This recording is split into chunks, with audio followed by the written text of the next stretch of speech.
So a few really important things happened in 1959. Hawaii became a state, Castro took over in Cuba, a house in the UK was just £2,500, and would you believe in the US, a gallon of gas, just 25 cents. Insane. But for us sax players, there were a bunch of really important albums that came out this year. So today, with the help of Joel from the Sax School Tutor Team, we're going to look at 4 of these albums and discuss our favourite tracks. Now, you might love some of these tracks and you might hate some of the other ones, but as sax players, it's so important that we really know these. So let's get stuck in. So Joel, the first album that we're going to talk about today, pretty much everyone in the Western world knows about, right? Am I right in saying, Joel, it's actually the most popular or the most successful jazz album of all time? It is indeed. There's sold 5 million copies of this album in total. Wow, that's insane. So this is, of course, Miles Davis, Kind of Blue. And for us, the saxophone players, we've got John Coltrane and we've also got Cannonball Adderley. And in fact, my favorite track from this album is the classic So What? Got a stonking Cannonball Adderley solo in there. And also, I think it's one of those tracks that even people who are quite new to jazz and exploring Miles Davis would probably start somewhere like this.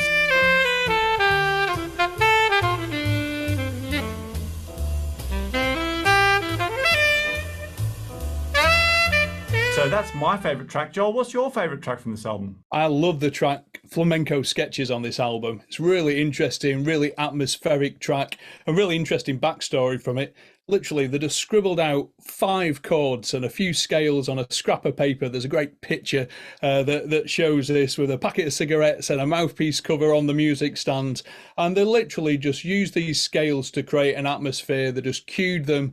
And what it turned into was just an absolutely beautiful atmospheric track. You know, they didn't know what to call the track, the studio engineers. They didn't have a name for it. And there's one chord that sounds a bit Spanish. So the engineer just wrote down Flamenco Sketches and it stuck.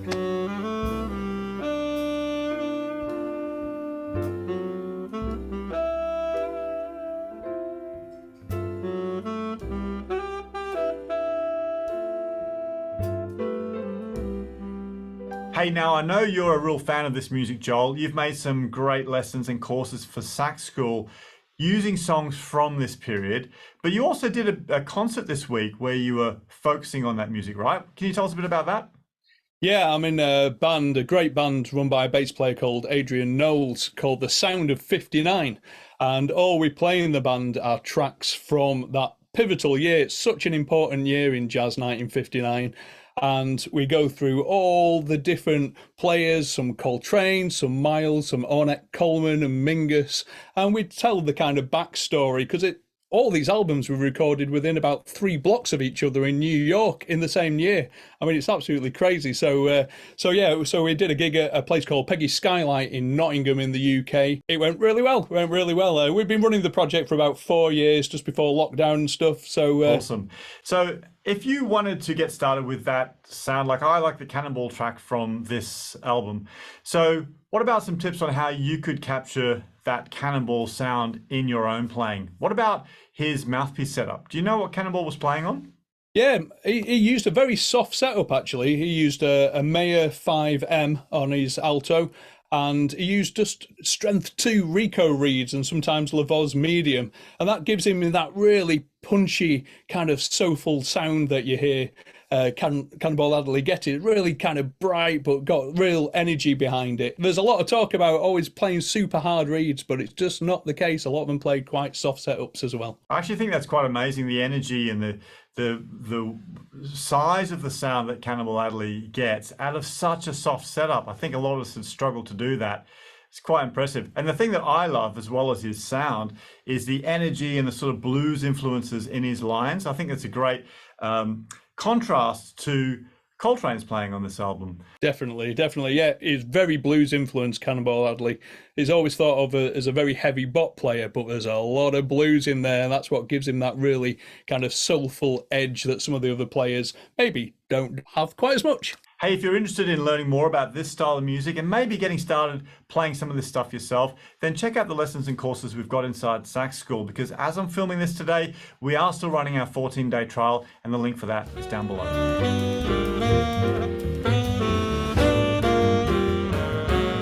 Our second album today is the album Giant Steps by one of the real titans of jazz saxophone, John Coltrane. And in fact, the track that we're talking about is Giant Steps. And by the way, if you want to check out more about Giant Steps, check out this video that we did about Giant Steps a little while back.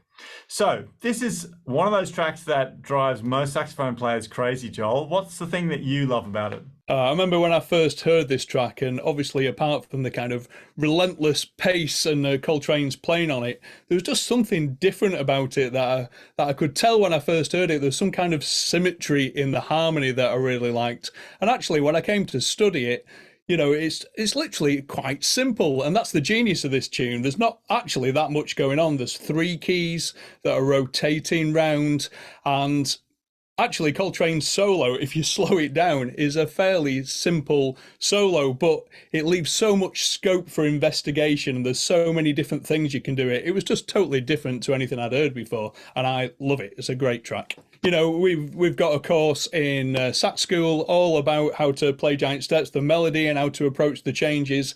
And actually, it's not as bad as you think. I think, like all music and playing, it's the tempo that gets you. Anything's difficult if you have to play it at 280 beats per minute.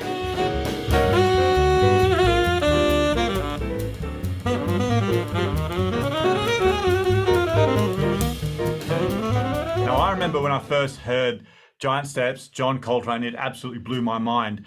And I do love his playing, but you know, if you're getting started with understanding his style and his sound, then for me, I think actually you could look at one of his earlier albums, Blue Train. I think it's a couple of years earlier, 1957. And there's some wonderful tracks on that album that really gives you more chance, I think. I'd be curious to know your thoughts on this, Joel, but I think it gives you more opportunity to really listen to the sound, and the melody lines are a bit simpler, so you've got more time to really understand what's going on there. Definitely, there's so much Coltrane to listen to, and you know, if you go right back to the beginning of Coltrane, he's really boppy and it's pretty easy listening. His ballads album's beautiful, and it's just such a short progression with Coltrane before you get into interstellar space and all these things with chime bells and stuff. There's just such a range, so don't listen to Coltrane once and think that's it. Really explore his discography, and you'll find some stuff I'm sure that you'll absolutely love. Pivotal player, pivotal.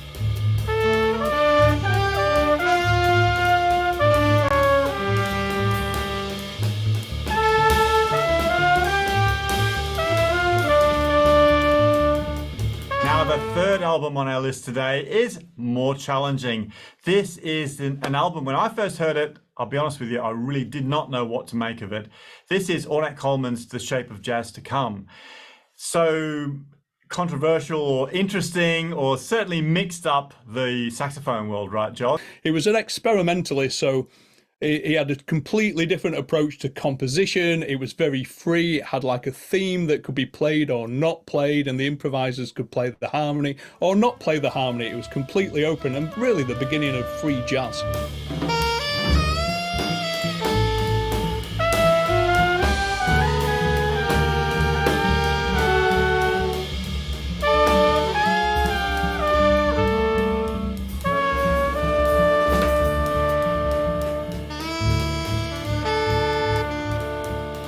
So Joel, this is really challenging to listen to if you've never listened to music like this before. And I imagine some saxophone players who are relatively new to jazz might be thinking they just don't understand what's going on here.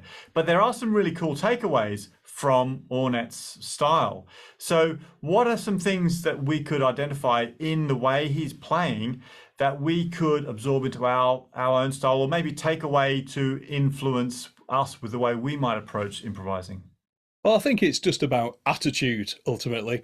You know, Ornette was just being experimental. He was trying things, and that's a lesson for us all. We just got to try stuff out, whether it works out for us or it doesn't work out for us. At least we've had a go, and sometimes you can find some wonderful things just by doing something you've never done before. So I think the lesson is just do what you feel sometimes, see how it works out, and don't be too hard on yourself if it doesn't work out, and sometimes you'll make some great discoveries. Hey, just before we get on to the fourth album from our list today, let me know in a comment if you've got a favorite album from this period, or a favorite player, or a favorite track. I'd love to know. Let me know in a comment down below. So for our fourth album today, probably not going to be any surprise to you because just about every one of us saxophone players have come across this album at some point, but it is important to put it on this list because it's so significant. So I'm talking about Dave Brubeck's Time Out album, Paul Desmond's playing, and think about the track Take 5. Absolutely iconic. And I remember when I was first starting out exploring jazz as a youngster, this was one of those albums and tracks that just blew my mind. Not only for the melody and the fact that it was in 5/4 time, but for Paul Desmond's incredible sound. I love the quality of it, the breathiness, the airiness, how accurate it was as well.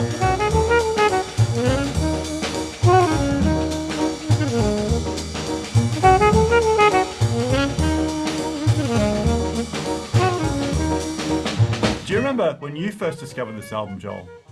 Yeah, I do. It was just so different. I was just listening to lots of bop at the time. It's all in 4/4, and suddenly I listened to this album, and it was like, what is going on here? And it's a really interesting story because Brubeck had done a tour backed by the American government of the countries that satellite round the Soviet Union at that point. It was a bit of a propaganda tour to some degree, and Dave Brubeck just fell in love with these odd time signatures from countries like Afghanistan and India.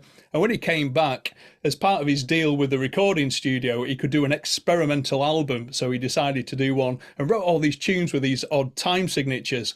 Well, obviously, Take 5 turned out to be the best-selling jazz single of all time, so it did a lot better than either the record company or he expected, and it's become absolutely iconic. Now, you might be wondering if you love the sound of Paul Desmond's playing, how you could get that sound on your saxophone. Look, there's lots of stuff to explore by looking at transcriptions. Some of that stuff we've actually got inside Sax School. But a good starting point is to also look at the sort of setup that he was using. So I think Paul Desmond's using quite a hard setup, a hard reed. He's using an ebonite mouthpiece, a very open chamber in there. Almost a classical setup, would you say, Joel? Almost, yeah. A lot of resistance in there. And that was just a style of that particular clique of musicians, if you like, Lee Konitz as well being amongst them. You get this really sweet, pure sound that is very reminiscent of classical saxophone, but still it's got that edge of jazz in there, and you listen to the vibrato and things like that, which really kind of make it slightly different from the classical style. But yeah, it's a great sound and really unique to those players.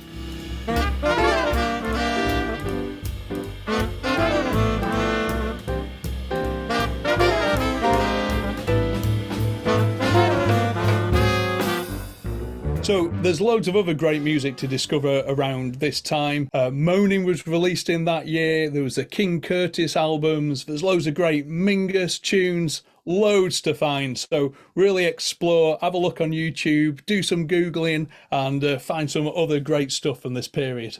Yeah, you're absolutely right there, Joel. And I think you hit the nail on the head there by saying explore and listen, because the last thing I'd just like to leave you with is how important it is to spend time listening. That's the way that we really start to get a picture in our mind of how we're going to sound on saxophone. So I think it's so important for all of us at whatever part of your saxophone journey that you're at right now to have time every week where you are listening to new music, making up playlists, trying to discover new artists, even exploring into other albums to find new people that you've not heard before. And over time, you'll build up a list of the things that you love, and those are the sounds that are going to come and be part of what your saxophone sound is.